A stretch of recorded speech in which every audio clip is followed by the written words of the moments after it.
Good morning, friends. In this video, we will start with disk management. Okay, how exactly we can manage the disk? So we are going to study about that. So first thing is low-level formatting or physical formatting. So try to understand this terminology. We are physically formatting. Formatting the disk means we know what is the meaning of formatting. If you try to format a USB drive, it says a message that whatever contents are there, they will be permanently erased.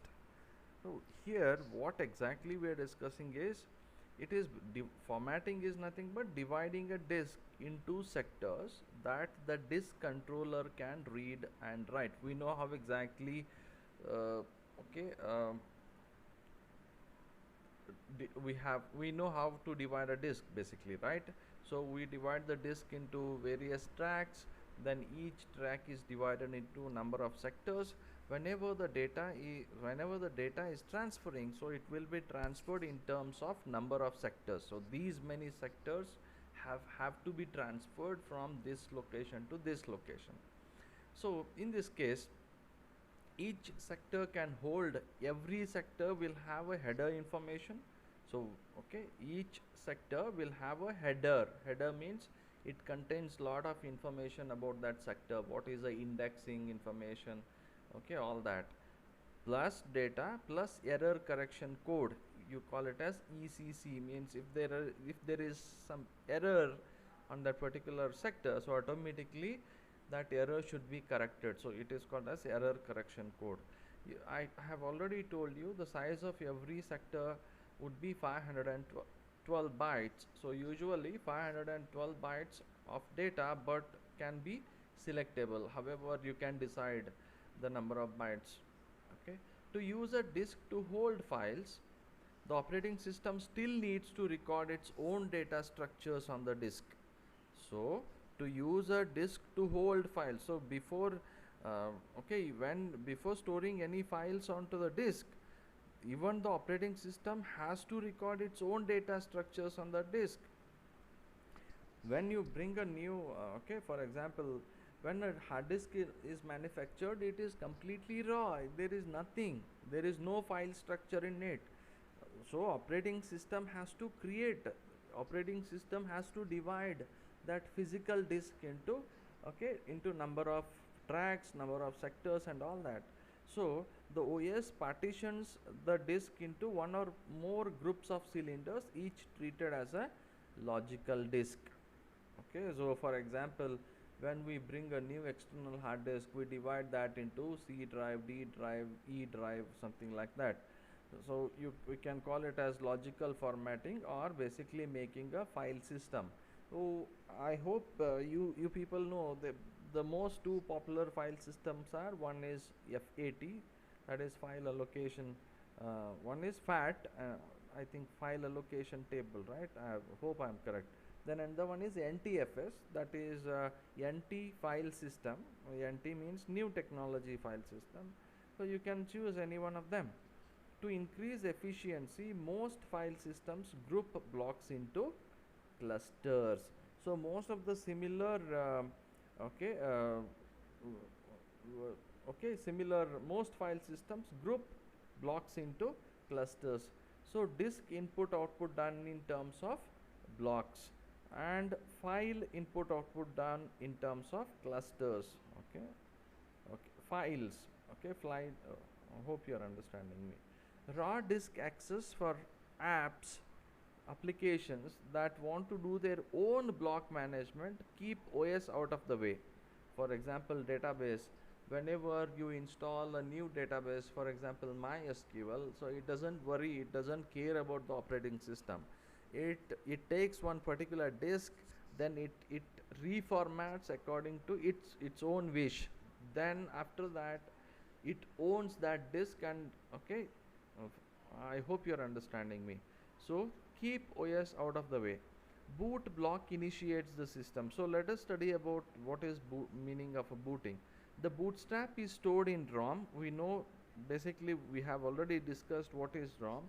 ROM is What is ROM? Read only memory, where we the users have the flexibility of erasing the contents of the ROM. Okay, only manufacturers can do that. Then there are later versions of ROM, we call it as EEROM, EEPROM. Okay, you already know that. Changing the bootstrap code requires changing the ROM hardware chip. So if you want to change the bootstrap, okay, bootstrap, then you have to change the ROM hardware chip only. Store the tiny bootstrap loader program in the boot ROM. Basically bootstrap is a program. Okay, bootstrap is a program. So tiny bootstrap loader, so the program which loads that bootstrap has to be, okay, placed in a boot ROM. The full bootstrap loader program stored in boot blocks of boot partition. Methods such as sectors pairing used to handle bad blocks. So let us see how exactly booting from a disk in Windows. Whenever we start the computer system, it has to start from the disk, because the operating system is stored in a disk. Usually we store the operating system in C drive, right? So that is why the Windows also always starts from, always boots from a disk. So this is MBR. It is called as master boot record. Okay, I hope here we did not discuss it.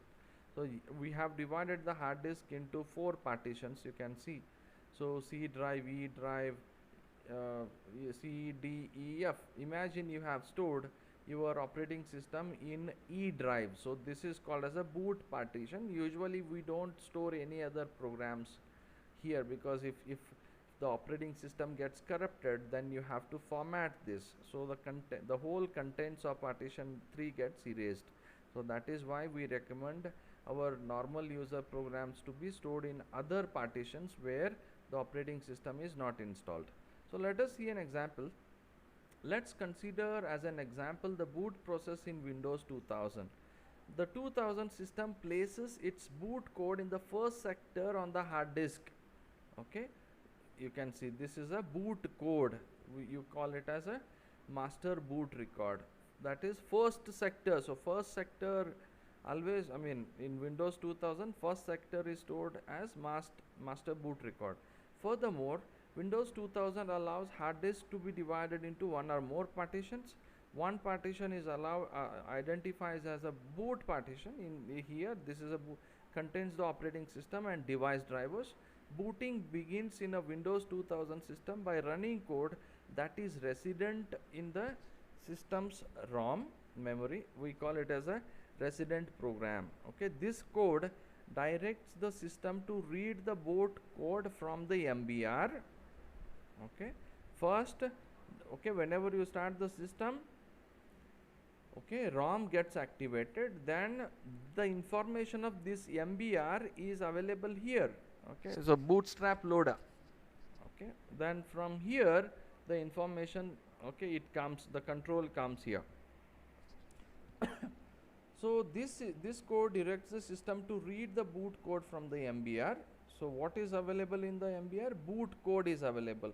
In addition to containing the boot code, the MBR contains a table listing of the partitions for the hard disk and a flag indicating which partition the system is to be booted from. So along with this boot code, this MBR also contains the location of this partition 3 where exactly the operating system is installed. This is illustrated in figure. Okay, once the system identifies the boot partition, it reads the first sector from that partition, which is called as a boot sector. Again, first sector from this it is called as a boot sector, and continues with a reminder of the boot process, which includes loading the various subsystems and system services. Then what is bad disks? Most disks have bad blocks. Almost even if you buy a new disk also, there may be some sectors which are bad, or some blocks. Blocks is nothing but group of some sectors. MS-DOS format command is basically used for logical formatting and scans the disk to find bad blocks. Okay, if you in DOS disk operating system, if you execute this command format, then it does the logical formatting. Then check disk, okay, should run manually to search the bad blocks. So if this command searches, okay, the bad blocks manually. Sector sparing, low level formatting sets aside spare sectors not visible to the operating system. The controller replaces each bad sector logically with one of the spare sectors. So okay, operating the disk keeps some spare sectors whenever. So these spare sectors are generally not, okay, visible to the operating system. So whenever some sectors go bad, then, okay, these spare sectors can be used on place of those bad sectors. So this is called as sector sparing. Then alternate to sector sparing is sector slipping. So whole sector can be slipped. I mean, it can be completely taken off, slip. Okay. So in the next video, we will learn about swap space management. Thank you.